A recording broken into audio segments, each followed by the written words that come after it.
I want you to turn in your Old Testament to the Song of Solomon, would you? The forbidden book. In chapter 7. As you're going there, let me ask you a question. Why did you get married? How many of you got married because you wanted a help suitable to you? I mean, really, why did you get married? You got married because of romance. Do you know that? Because at some place you and your mate-to-be went to eat out, or you went and sat on a park bench, or you talked, and you got into each other's hearts, and then you held hands. And there was a time that you embraced each other and you said very kind words to each other. In other words, it was romance that caused you to fall in love. You didn't get married because of pragmatic reasons. None of you women looked at that man and said, that will be a good wage earner someday. No more having to be a mechanic in my life. I'll marry that man. None of you men said, now she can do a load of wash. Did any of you guys get married because you wrote down pros and cons on that woman and the better was better than the worse on her? No, you held hands, you spoke gently and deeply, and you touched, and you said to yourself, I need about half a century of this. And that's why we got married. Is romance supposed to continue? A lot of times in our country, we just blow it off like it's supposed to end. H.L. Mencken, that was an old skeptic at the turn of the century, 1920s, he married as a 49-year-old to a late 30-year-old woman who was months from death. And he married her, and she was terminal. And he said he was convinced that their union would do well because romance and passionate love would have no place in it. And he made the statement, he said, nothing is more inimical or at enmity with and antagonistic to love than passion and romance. Y'all agree with that? Nothing is more alien to love than romance. He said that is why our marriage will work, because romance has no place in it. Is that why you got married? As a matter of fact, H.L. Mencken made the statement. He said, as the moon has no place in the broad, harsh light of day, so romance has no place in marriage. And his thought was, the moon is the classic picture of lovers, and the moon has no place in the bright, hard light of day. The thought being that when you really know somebody and you see who they are, then you will have no place for romance. Are y'all willing to live with that? I'm not willing to live with that myself. I want romance and tenderness and affection and words and desirability and passion and hand-holding and eyes meeting and speaking to a depth to my mate. That's why I'm married, and I will have that. And I will not settle for anything less than that. And when I have to, then I will change what I have to. Because that's why I wanted to get married. And I think it is for you too. The Song of Solomon walks through every aspect of marital love. Do you know that romance is given its own chapter? In chapter 7, this couple gets married in chapter 3, have a honeymoon in chapter 4. They have their fight, they conflict in chapter 5 and 6. Do y'all know that happens at times in marriage, that you can conflict? Out of 8 chapters, 20% of them are on the conflict. And then in chapter 7, they're going to have romance. Let me just show you what the Bible has to say about romance. Guys, in chapter 7, the first 9 verses are written to the man. Charlie Stolfus, you get back here right now, and you listen to this. All right. My staff, I've got to stay on top of them. The first 9 verses are written to the male right here. From verse 9b all the way through the end of the chapter, it's written to the female. The man leads. The man leads.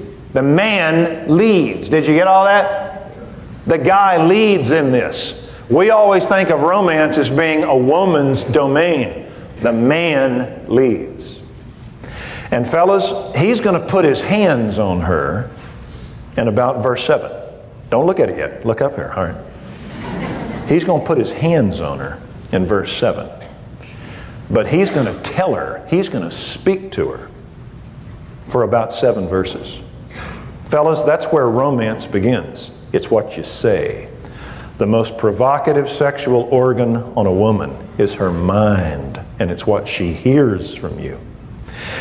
And so this fella in verse 1 starts at the bottom of her feet, and he's going to go in verse 6 and 7 up to the top of her head. He's going to go right up this woman, and he's going to tell her what he thinks about her. Then he's going to touch her. In verse 1, he talks about a deeper praise. How beautiful are your feet in sandals. You never think of your wife having beautiful feet. But this is a deeper knowledge of this woman. And so he says, how lovely are your feet. He has a higher praise of her. He calls her a prince's daughter. He has a more intimate praise of her. The curves of your hips are like jewels. You don't say that on the first date. Talk about the hips of your girl here. That's called escalating the relationship. Now, this is a knowledge that he's come to after observation of this woman in his home. And he says, I didn't know this about you, but you have beautiful hips.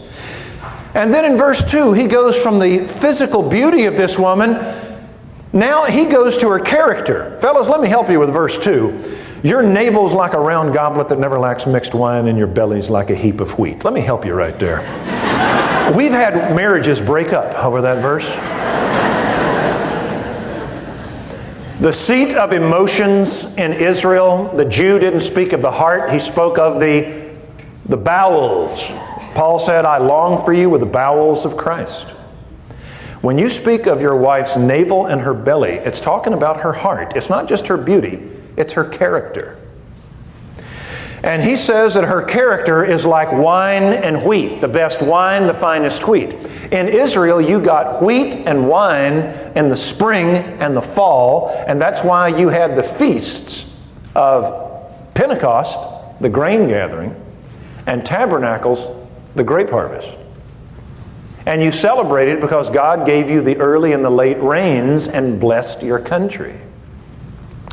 For a man to say of the belly of his wife that you are the best of the vineyard and the best of the harvest, he is saying that your heart and your life is a blessing to me. He would say in the Proverbs a synonymous verse, houses and lands are from fathers, but a good wife is the gift of God. Guys, have you ever told your wife this? To where you've said, I want you to know something, of all the blessings in my life that God has given, you are the greatest of all of His mercies. Let me tell you fellas something. You guys think you can't be romantic, but you can be. The problem isn't that you're not romantic, it's that you're scared and afraid to be vulnerable.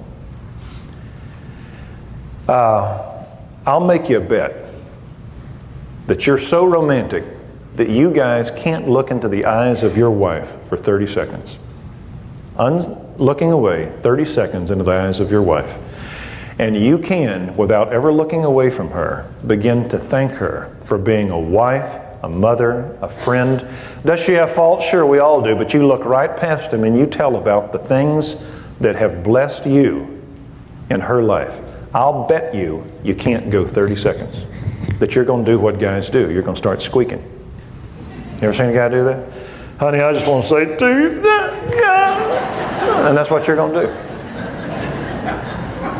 You're going to tune up and start crying in about 30 seconds. I'll double dog dare you. I'll do it if you do it. What do you say? You tell her how much she means to you. Ladies, would you mind horribly having that happen to you periodically? Of a man just saying, you are wonderful. Well, you say, Tommy, I'm married to a serial fondler. You know, I mean, he's got his hands all over me. No. How would you like to have him just bless your name?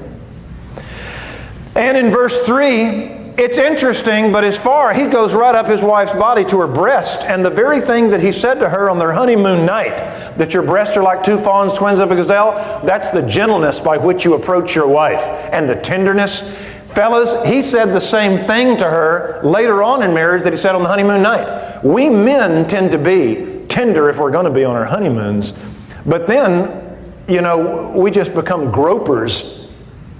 This guy is just as tender with this wife later in marriage as he's been at the beginning of the marriage. So I think it's interesting that the identical statement on the honeymoon night is mentioned later on in the marriage. And if you'll look at verse 4, he speaks of her neck like a tower of ivory. In Israel, you didn't have ivory towers, inlaid your house with ivory.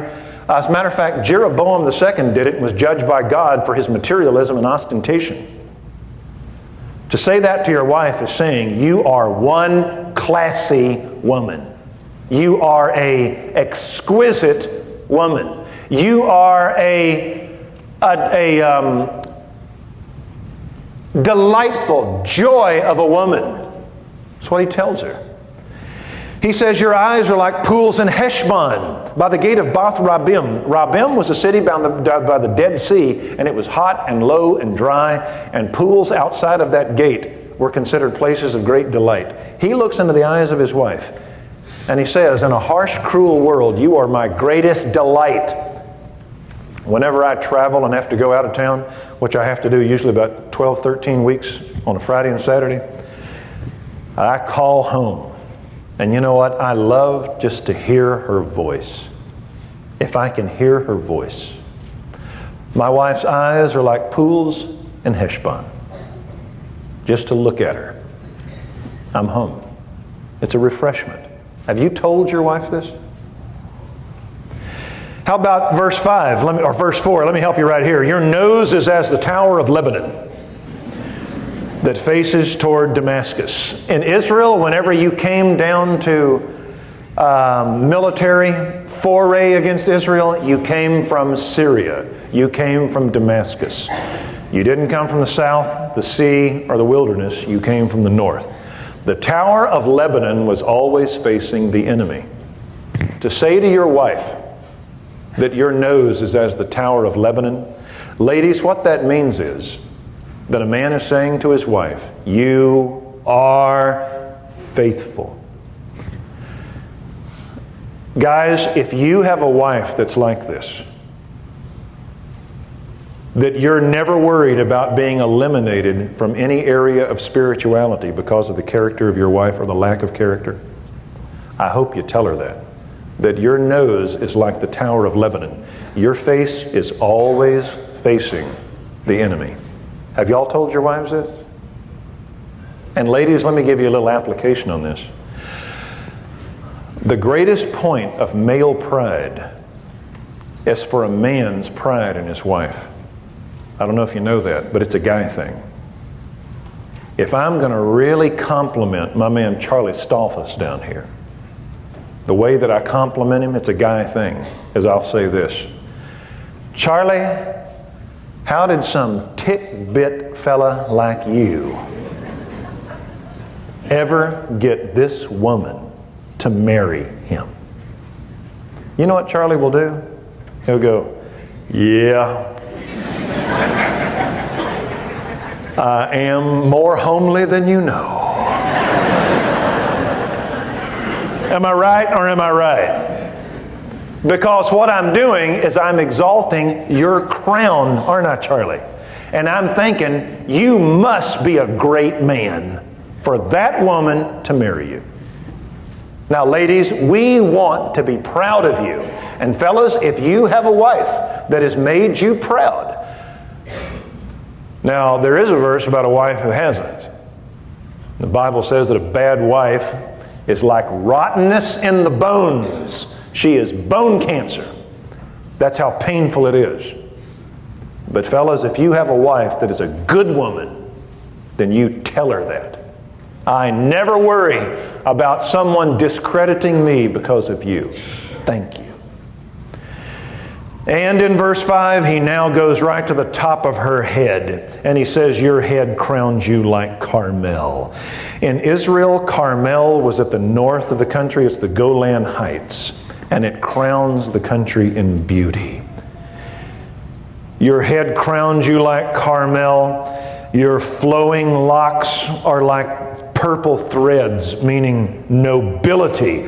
The king is captivated. This was the mightiest king of the land, but he says, I am captivated by you. Fellas, being the head of your family means that you get to be a slave.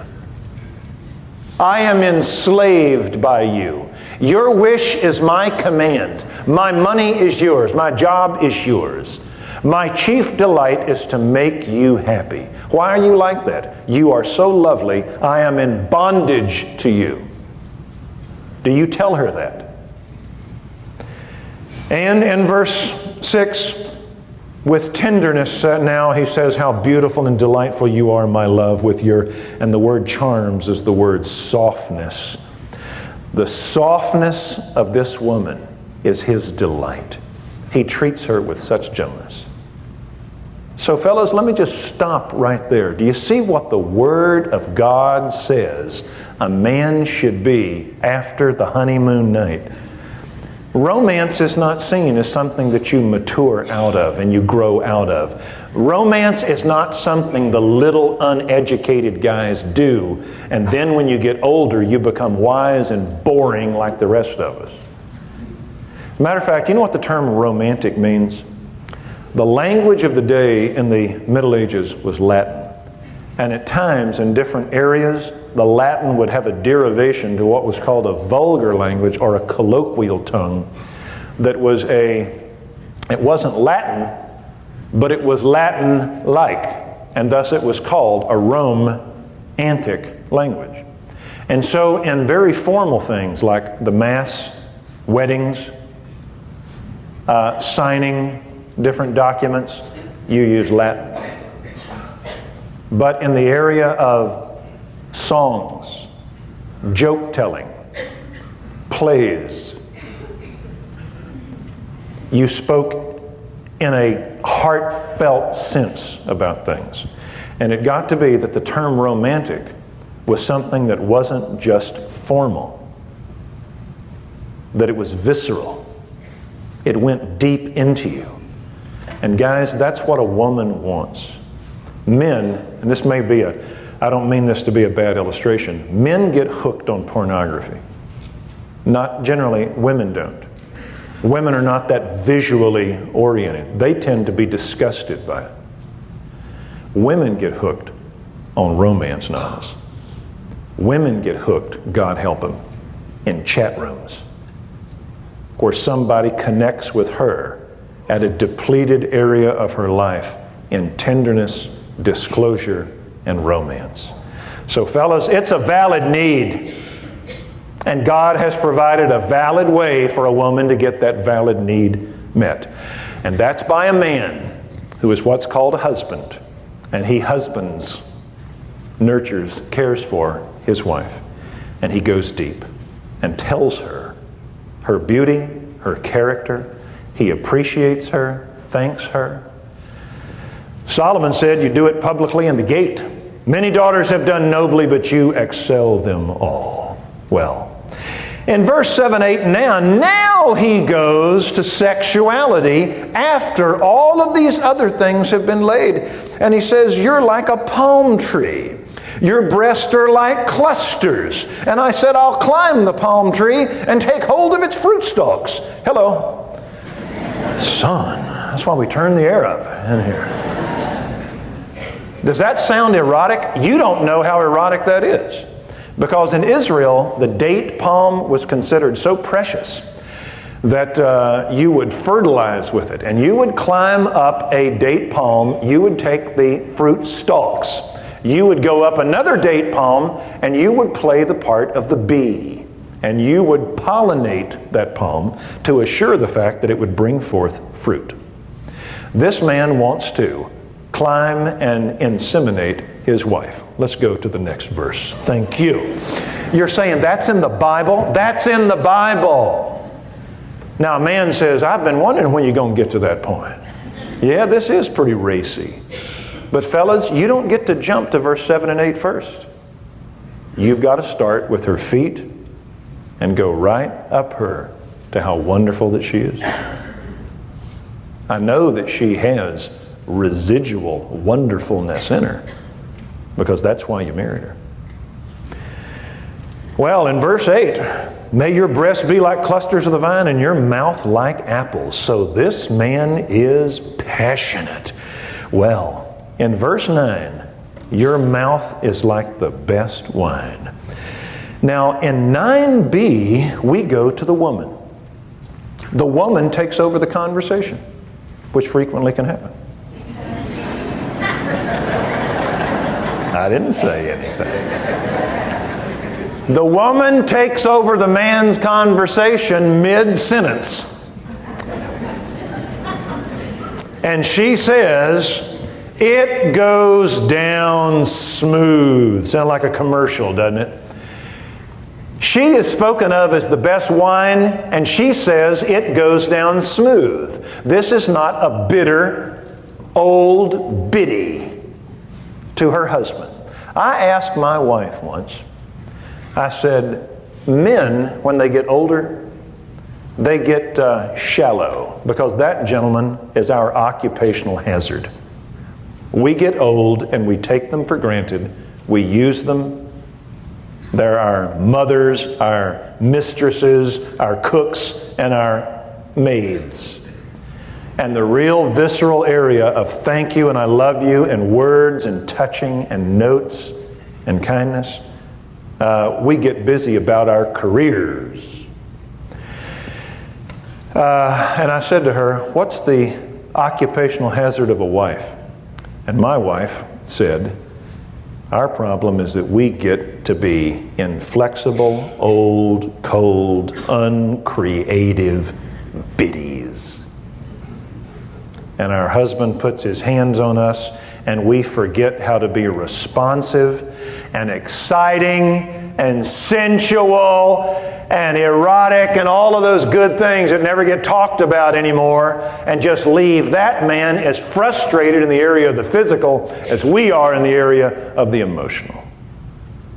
Well, not this woman. You know why she's not like this? Because this happens to be the Bible. And we're dealing with what's known as truth. I want you to see, ladies, how a woman in the Bible responds to a kind and a tender man. So fellas, I know what you were praying. Move on, my brother. Okay. Well, we're on to the women right now. And this woman says, it goes down smooth, flowing gently. You know what that means through the lips of those who fall asleep? She was his wine, and she was sweet to him. She did not resist him. She did not critique him. She did not oppose him. She did not tell him to be careful of his bypass that was performed in 1987. And that he was going to stroke out. She did not warn him of his triglycerides. This woman simply responds. And if you were to ask a man, and this is what amazes me about this book written in about 800 BC, when you ask a man what is a woman that's a lover, he will give you exactly what is in this text right here. A man wants a wife who flows gently through the lips of those who fall asleep. The idea is they have drunk to the full and they have passed out and they are asleep on the delight of each other. You don't have to just sip. You enjoy each other. This woman is responsive. She didn't And ladies, I'm going to tell you something about the males of the species. Whenever you shiver a male, when a man tries to come close in compliments, in tenderness, and in affection, and whenever a woman pulls rank and shivers him, y'all know what a shiver is? It's a statement used of defensive linemen. If you're a defensive lineman, you'll want to write this down. And an offensive lineman comes out on you, you can't let him get close to you. If that offensive lineman gets his headgear on you, he's got you and he's going to move you. And so you have to shiver him. You catch him at arm's length and you keep him at a distance. And a woman cannot shiver a man more than a couple of times. Did you ladies know that? It might happen once, sometimes twice. It probably isn't going to happen 3 times. Because your husband is willing to absolutely withdraw from a marriage rather to go through emotional emasculation like that. And he's not going to have it happen again. He would rather stumble into pornography. You say, you're kidding. That's the way a man is. It hurts that deeply to have the woman who knows him the best say, stay away from me.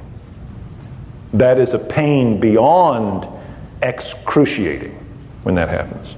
This woman says, come on. This man's not afraid of her. This man isn't afraid of being kept at arm's length from her. In verse 10, as a matter of fact, she's so responsive, she says, I am my beloved's and his desire is for me. Ladies, that word desire is used 3 times in the Old Testament, and it's always talking about dominating and consuming something. As a matter of fact, the first time the Bible talks about sin, it's that word. Cain, sin is crouching at your door and its desire is for you. Sin is like an animal that doesn't want to just coexist with you. It wants to devour you. That's the word that she uses because she's been spoken of as grapes and dates and apples and wine. And she says, his desire is to consume me. I am my beloved's and his desire is for me. If you want to put that in the Living Bible, ladies, it means this. I can do something in this man's life that no other woman on the face of the earth can do. And I count it a privilege that he doesn't have to go anywhere out there at any newsstand, at any computer site, that he's got me. This is a responsive woman to this man. In verse 11, she's not merely responsive, she is aggressive. She says, come, my beloved, let's go into the country. Let's go to Pilot Point. Let's get out of the house. Let's go away in the country. Do y'all know you can still go to a hotel after your honeymoon? You can? It's in the Bible. They go to a hotel. And it's not because they're going to visit the kids. They're not going to watch a away game, all right? They're going to spend time together. Let's go into the country. Let's spend the night in the villages. Have you ever had a time you just wanted to get away from everything just to be with your mate, to talk and to kiss and to love your mate? You can do that. Verse 12, let's rise early and go to the vineyards. See if the vine has budded and the blossoms have opened and the pomegranates have bloomed. Let me give you a little point right here. All through the Song of Solomon, their marriage is spoken of as a vineyard that's to be cultivated. And she speaks of the vineyard right here. Let's go see how this vineyard looks. Let's go see how we're doing. Now, to a lot of couples, the answer to that is, let's go see if the pomegranates have bloomed. And the answer is no, they haven't. The last time we had sex was during, I think, Ford's presidency. And we just don't kiss, we don't. He makes the money, I keep the house. We have a nice, separate, sterile relationship. Is that why you got married? She says, let's go see whether the blossoms have budded. And in verse 13, this aggressive woman, she's responsible, she is aggressive, she initiates. In verse 13, she is also creative. She says the mandrakes have given forth fragrance. A mandrake was a plant that had the root that was shaped like the body of a man. And it was believed that if you ate it, it gave you aphrodisiacal desires and the ability to have children. That's why in the book of Genesis that Rachel and Leah quarreled over who could feed mandrakes to Jacob. It's Old Testament Viagra. Oh yes, I said that. And that's exactly what it is. 300 guys. We're done. Right there. It is. And this woman, this is a come on. The mandrakes sure smell good, dear. In verse 13, over our doors, because she's taken him away to a private lair to be, verse 10, enjoyed. And so, she says, over our doors, speaking of her body, are choice fruits. I have delights to give you. As in verse 7, 8, and 9, when you saw me as the grapes, the apples, and the wine, I have fruits to give you. And they are fruits both new and old. Do you know what that means? It means what you think it means. This woman is creative. I have old ways to touch you, old ways that delight you. All of us as couples know that there are certain ways that we touch each other, and they're unique to your own private memories. And that's good. But this woman says, I have fruits new and old. What kind of song are we supposed to sing into the Lord? Sing unto the Lord a what? New song. Let His praise be new every morning. Manna is to be gathered new every day. The mercies of God are new every morning. How should our love be as mates? It is old and new. This woman says, I'm not content with what we used to do. This is a responsive, aggressive, creative woman. Hallelujah. Verse 13, and I have saved them up for you, my beloved. Now again, if you ask a man, any man, what do you think would be a great wife? You know what he would say? He would give you Song of Solomon 7. It's a woman that I could tell what she means, that I could compliment her. It's a woman that I could desire. Yeah, go on. But it's a woman that wouldn't stand me up and shiver me. It would be a wife that would be responsive to me. She'd go down smoothly. It would be a wife that would be initiating and aggressive and assertive. Come away with me outside of town. Let's go stay at a hotel. And it would be a woman that is creative. I've got fruits new and fruits old to give to you.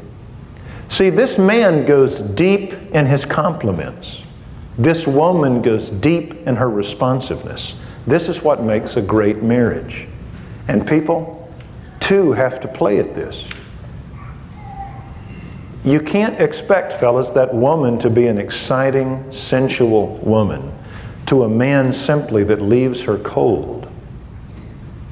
And a woman can't expect a man to be this complimenting, praising individual when he knows that he will not have it volleyed back in his court.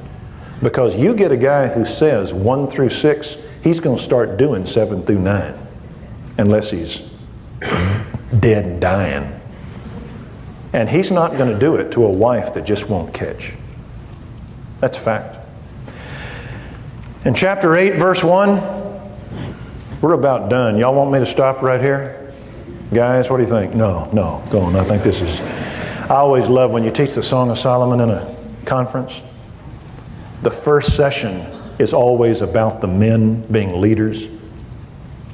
It's always at 7 o'clock on a Friday evening when I do a conference. And the women are all leaning forward. And they're going, boy, this is great.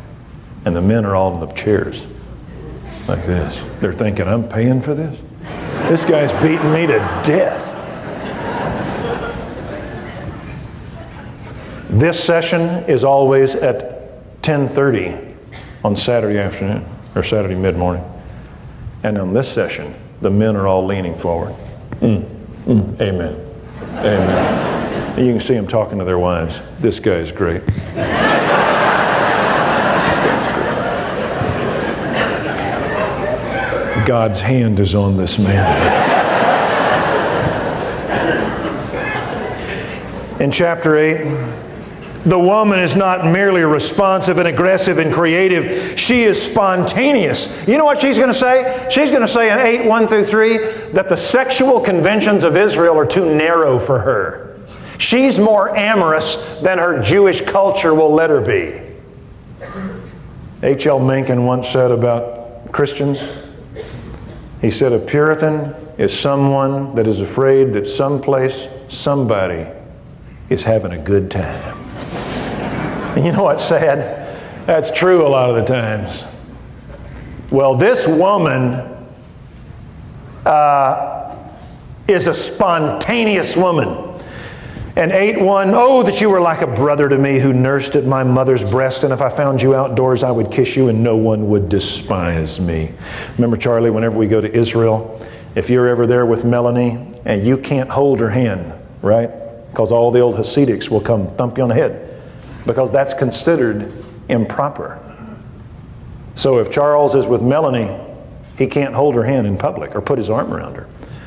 But if you have your sister there, or if your sister has her brother, you can kiss on the lips and nobody cares. It's family.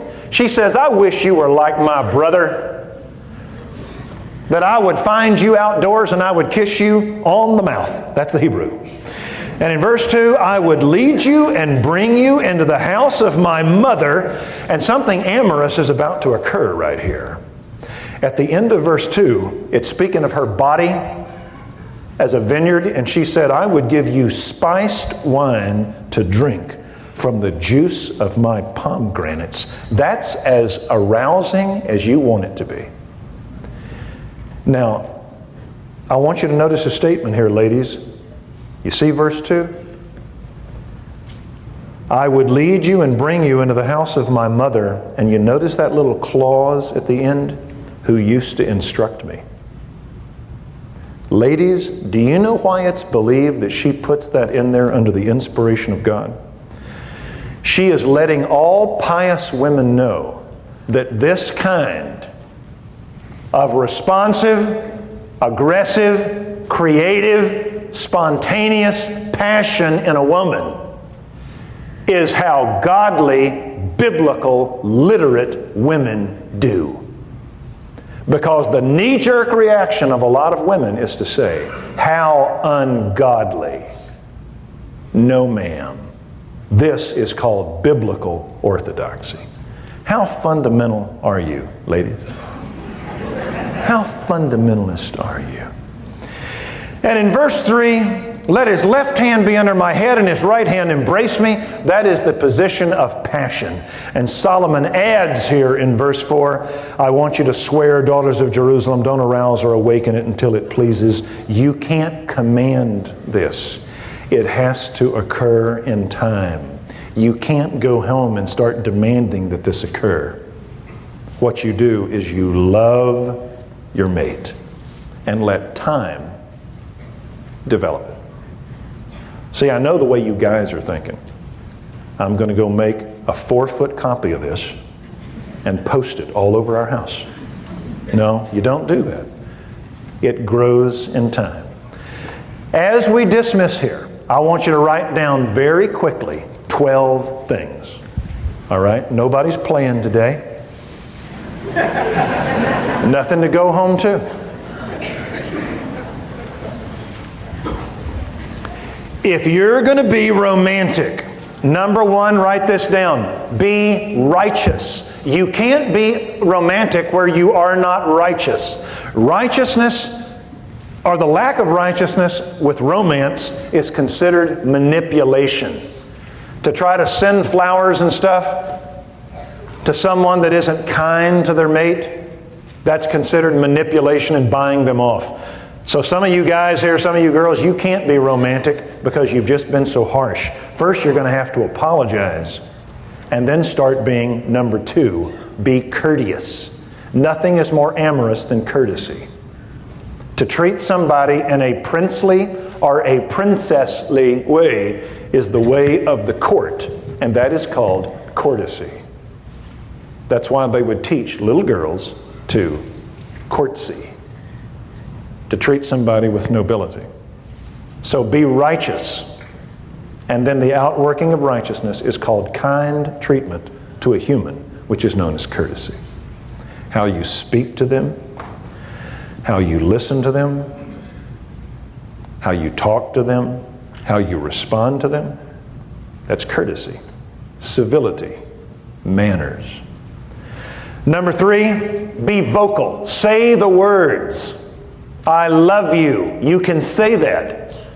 I love you. Be vocal. Number 4, be affectionate. Non-sexual touching, to where you take your mate's hands, that you come up around your husband for no good reason and you just put your arms around him and say, I love you. That takes 3 seconds. And guys, when that happens, like I say, don't respond like Thumper the Rabbit. You know, that doesn't mean anything. Just let it ride.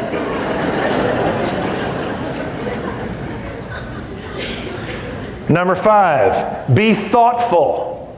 For no good reason, just be thoughtful. You know what's the most exciting thing that I know that I can do to my wife? You know what it is? Let me show you the most exciting thing.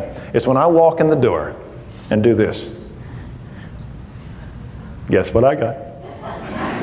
I got a sussy. And she didn't know what it is. A surprise. That's the most exciting position I can ever show my wife. Look what I got.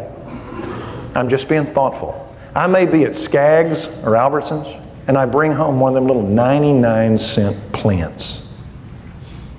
And I say, guess what I got? Plant.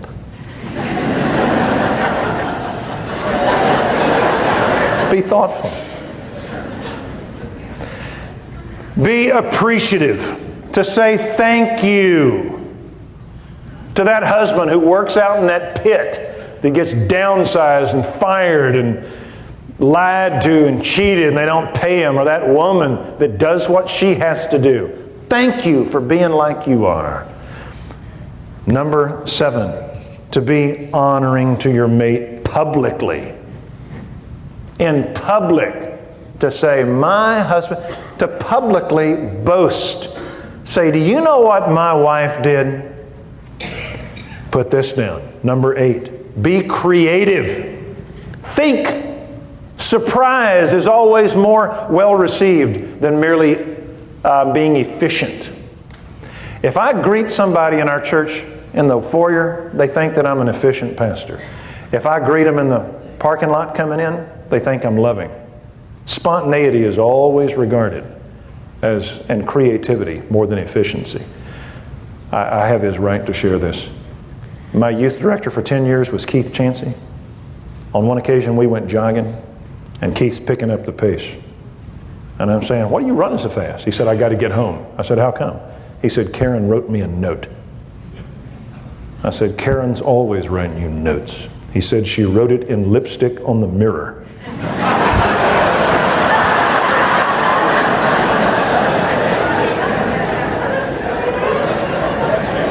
Thinking woman right there. In other words, you can say I love you, or you can write on a little postum, I love you. You can write on a postum, I love you, and rig it so that she will discover it later in the day in a place that you know that she's going, and you'll just show up there. Now, that, see, takes some doing. So be creative. Be spontaneous. Give in to the moment sometimes. To stop your day and take advantage of the moment and have spontaneity. Number 11, be together. Did I say 10? Excuse me. Number 10 is responsiveness. Be responsive. You know what I mean by responsiveness? If your wife puts her arms around you, guys, volley back in her court, and you take her arms and pat her cheek and say thank you. If that man comes home with a Diet Dr. Pepper for you, he's thinking of you, begin to weep openly. Call your parents. You know what he did?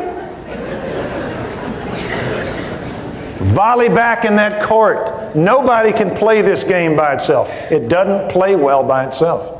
Respond to your mate. Number 11, be together. When do you date? Wednesday nights. That's my date night. When do you date? When do you go out? And you cultivate that hour and a half. Have you a date and spend time with each other. And lastly, learn your mate. My wife likes deeds of service and gifts. That's her love language. I like words to affirm me, and I like physical affection. God's rigged it that we're not the same people. And if I'm going to love her, I have to be other than what I am. Learn your mate. I close with a quote from Bill Shakespeare. And Bill knew love. Listen to this. Just listen. This sonnet, Sonnet 52 of Shakespeare, I read this about 10 years into my marriage. Shakespeare is the highest form of literature a human outside of inspiration could write. He's the highest of all human writing. And Shakespeare, in his marriage, had some interesting insights. And he said this. Thank you for your patience. We're 15 over, but listen to this. He said, "So am I as the rich, whose blessed key can bring him to his sweet, uplocked treasure, the which he will not every hour survey, for blunting the fine point of seldom pleasure." Meaning a rich guy doesn't go into all of his riches all the time because it loses its meaning. He says that's the way that you are. I don't open up and enjoy your delights to you all the time. I can't have passion on demand with you. Otherwise, I wouldn't appreciate you. And he says that's okay. Therefore are feasts so solemn and so rare, since seldom coming in the long year set, like stones of worth are thinly placed, or captain jewels in the crown. He says feasts. You don't have Christmas and Thanksgiving all the time, or you would not appreciate it. They're thinly spaced in the year. Crowns have jewels that are thinly spaced, otherwise they would be gaudy. He says that's the way my wife is. We don't have just wild, passionate love all the time, or we wouldn't appreciate it. So is the time that keeps you as my chest, or as the wardrobe which the robe doth hide, to make some special instant special bliss. Which means you don't always go into your closet and put on your best stuff all the time, or you wouldn't appreciate it. As the wardrobe which the robe doth hide, to make some special instant special blessed, by new unfolding his imprisoned pride. Blessed are you, whose worthiness gives scope, being had to triumph, being lacked to hope. Shakespeare said, I can't have you in great, passionate love all the time, but I can sometimes.